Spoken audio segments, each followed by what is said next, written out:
An Etsy woodworking store that has averaged a six-figure profit for the past 11 years. And it's only selling beginner level woodworking items. Hi, if you're new here, my name is Jake and I have been a full-time woodworker selling on Etsy and Shopify for the last 8 years. And if you are wanting to take your woodworking hobby into a lucrative side hustle or possibly even a full-time gig, then you have come to the right place. Today we're highlighting a shop that has made that dream come true and has averaged a six-figure profit every year, pre-tax of course. I'm going to tell you why I think they were so successful, and more importantly, I'm going to tell you what I would do if I tried to recreate what they've done with a new Etsy store today. So if you're new here to my channel, I typically do videos where I go and find an outlier woodworking project that's selling extremely well on Etsy.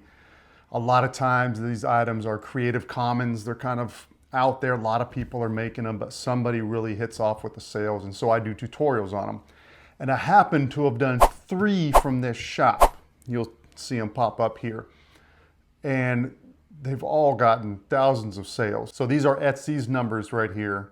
They've made over 60,000 sales. Outstanding. 2 of the videos that I've done, they averaged around $30 profit. Pre-tax, of course, but that's paying for all your materials, your shipping, your Etsy fees, everything. Just minus what you have to pay Uncle Sam. So if we do the $30 profit by the 60,000 plus sales, here's what we get. So it says they've been selling about since mid 2014, and that averages out to that beautiful number right there. So pretty amazing. For some of us, a dream come true. Now, why do I think that they did so well? Real quick, obviously I cannot exactly detail what their profit is. Just going off that, they didn't make a $30 profit off every single item. As I'm about to show you, they offer things in different sizes. So sometimes they're gonna make more than $30 profit, sometimes they're gonna make less. Obviously with the numbers I just did, I gave myself a 30% margin because they averaged $150,000 a year. But again, they didn't profit $30 off every single item. So as you see, you're seeing a lot of lower prices here and you're like, wait a minute, some of these items are only $28. What are you talking about? So this is both something that you would do normally because you're selling stuff in different sizes. But if you weren't, I would recommend you do it because it's also a selling tactic. Now, like when you see a really nice item and then you see the price and you're like, what? Like no way that item is only that price. So you click on it because you're curious and you want the item. And then you notice, oh, hey, that cheap price is only for the 12-inch shelf. Well, that's not gonna help me. I got a lot more wine glasses than the 12-inch shelf. I need the 36. And now you're already on the page, you want it, now you just want it more, and you're more likely to get a sale. So doing a setup where you're selling different sizes and one of the sizes is super small with a much smaller price brings the customer in, of course, to see that that's not gonna work for them, but they're gonna buy something bigger and obviously you make more money with the larger item you sell. So that definitely works. I would definitely do that. I see that on a lot of different seller sites. Now, I will point out maybe there's kind of a first mover type bias here. They started selling, I think, before Etsy got super saturated. So that is one thing. However, if you look right here, this is the Etsy eHunt AI app that helps you do this. They are still getting sales on these items, even though there's a lot of people selling this exact same item now. All right, the next thing is their pictures. Their pictures are actually kind of bad. Some of these, if you go to the original listing, some of these pictures are they're not that sharp, but they're staged really well, right? The point of someone buying something is that they can see it in their house. And when you have it staged really nice, it's easier for people to see that same item in their house, and therefore you increase the chances that they're going to buy it. So good pictures, well staged, are essential. The next thing is They are selling, what's this, 40 something different items. However, they're only actually selling about 11 items, and all the rest are just variations of those items. And some of them are the exact same. They're just doing multiple listings, and that is a way to spam the search page, the first search page. So I've talked about this on other videos, but it's something, same thing with like your Google search results, but also your Etsy search results is the vast majority of people, I think the number's like 70, 80, maybe more, will never go on to the second page of search results. They'll always stay on the first. Therefore, if you monopolize as much space as possible on the first search page, you will increase your chances of getting a sale. If someone is searching the wine shelf, and I think she's got like 5 or 6 listings for that wine shelf, you will increase your chances. That is also essentially what, if you do pay for Etsy ads, is they will just put your item on the first search page in just different locations, as well as just your normal search listing. So it just increases eyes on your product. And probably what has garnered them the most success is that they are in the home decor niche. This is a very broad niche. It's going to have the most competition for sure, but it's also going to have the most traffic, the most people buying these type of items: wine shelves, wine glass holders, entryway organizers, coat racks. These are things that everybody needs, and they're going to be looking to buy. So of course, like I said, competition will be high, but also you're going to get the most eyes on these products, as opposed to selling something very niche. Like in my shop, I sell something very niche. I sell police gear racks. When I first got in, I was absolutely killing it because there was not very many items like that. And I kind of came up with a revolutionary design, if you will, and was killing it before I got copied, because that always happens. But there's only so many police officers that need gear racks, whereas, you know, how many people drink wine or have coats, right? I mean, almost everybody.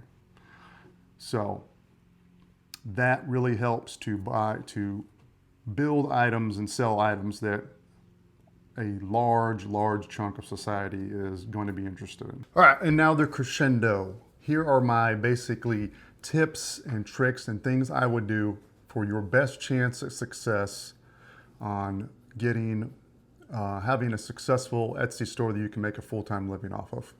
Now, there is always the X factor. I've talked about this in other videos, how you'll have 2 items. They'll sit right next to each other on a search results page. Both pictures look great. Both prices are similar, and one is killing it with sales and one's not. I can't explain that. It's almost like trying to explain the YouTube algorithm sometimes. I don't get it. But if you put the best practices forward, you will increase your chance, your probability of being successful. So here we go. Number 1, start with the home decor niche. Shelving, wine shelves, coat racks, entryway organizers. All these have done really well. All these are saturated. So try to find a way to stand out, do something different. And I would say is just create so many products of each one. Don't just have one coat rack or one entryway organizer or one type of shelf. Make 5, make 10. Remember, and this is the best tip, Etsy is a numbers game. The more items you have to sell, the more that you will sell. It's like the difference between Walmart and a convenience store. Which one makes more sales? Well, it's the one that has more items to sell, the more variety. But make the home decor niche your bread and butter, if you will, and start out from there, and then get out in the niche items and whatnot, right? Remember, on Etsy, everything, you can set everything made to order. Set it 1 week out, 2 weeks, 3 weeks, whatever you need to do, but it's made to order, so you don't have to have these things on hand. What you do need to do is make the prototype and get some pictures, which is our second thing. Get really good pictures and stage them really well. Get professional help if you need to, maybe someone in your family, a friend, that can come help you do it. Most people's iPhones is enough for these pictures, so don't think you need something, some kind of crazy piece of camera equipment. You don't. But stage them really well. If you're not good at that, have someone come help you. Stage it. See how some of the more successful people on Etsy are staging some of their pictures. Get some tips from that. Go to this shop that I just showed you in this video and use some tips from her. For each item you have, like I showed in this one, do multiple listings for it. Maybe 3 or 4 of essentially the same item. So that way you spam the search results, right? I know it. Maybe it's unethical, maybe it's kind of cheating, I don't know, but look, there's a lot of people out there that are doing it and they're all successful. Use the multiple sizes thing so that a low sale price shows on the search results. As I showed you, right? The 12-inch shelf was only 28 bucks. People are like, what? Look at this picture. That's not a 12-inch shelf. They click on it. The picture was of the 36-inch shelf, which was going for, 4 times the price. But they really liked it. You got them on the search page or the listing page. They read the description. Now they want it even more. And now maybe you make a sale. Find the best sellers. Find a way to create it and change it and make it a little more yours and list it on your page. Go back through my channel, shameless plug, and look at the videos I've done of these outlier items that have sold really well. Make all of those, make some variations of all those, put them on your site. I know this one's a little bit harder because you don't start out with a lot of money, but as soon as you can, I recommend you do Etsy ads. You set it up for a dollar amount a day, like $2 a day. And they only subtract that to the money from the $2 if someone clicks on the ad and actually goes to your listing. So if no one clicks on it, then you're not going to spend the money. But the max they will do, the way you set up whatever that dollar amount is, that's the max they will do. So $2 a day, that's going to be max $2 a day, so $60 a month.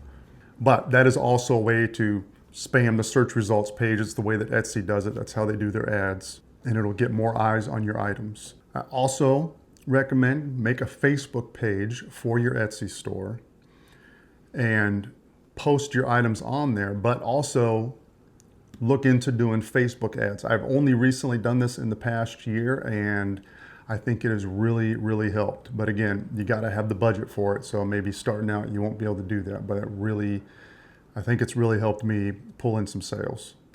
Another quick tip I meant to say, when you're building all these, I call them prototypes, so you can get pictures of them and make listings for them on Etsy. I would typically sell them on Facebook Marketplace, and I usually do that. I don't sell it for what I would sell it on Etsy. I sell it just to basically get my material price back. Sometimes I make a little bit more. Really, I think the Facebook Marketplace really depends on the area that you live. Sometimes people that are willing to pay a higher price for things. Sometimes people think Facebook Marketplace is like a glorified garage sale and they want to give you $1 for everything. So it just depends on your area, but that's how I get rid of my prototype stuff that I build. If it's something my wife or my daughter doesn't want, then I'll sell it on there, at least get my money back for the materials. And so I'm even on that. All right, that is all I got for you. Good luck on your business venture if this is something you want to do. It's been quite the ride. I've really enjoyed it. I am getting a little burnt out, so we'll see what's next. Maybe it'll be this YouTube channel. I don't know. I appreciate you watching though.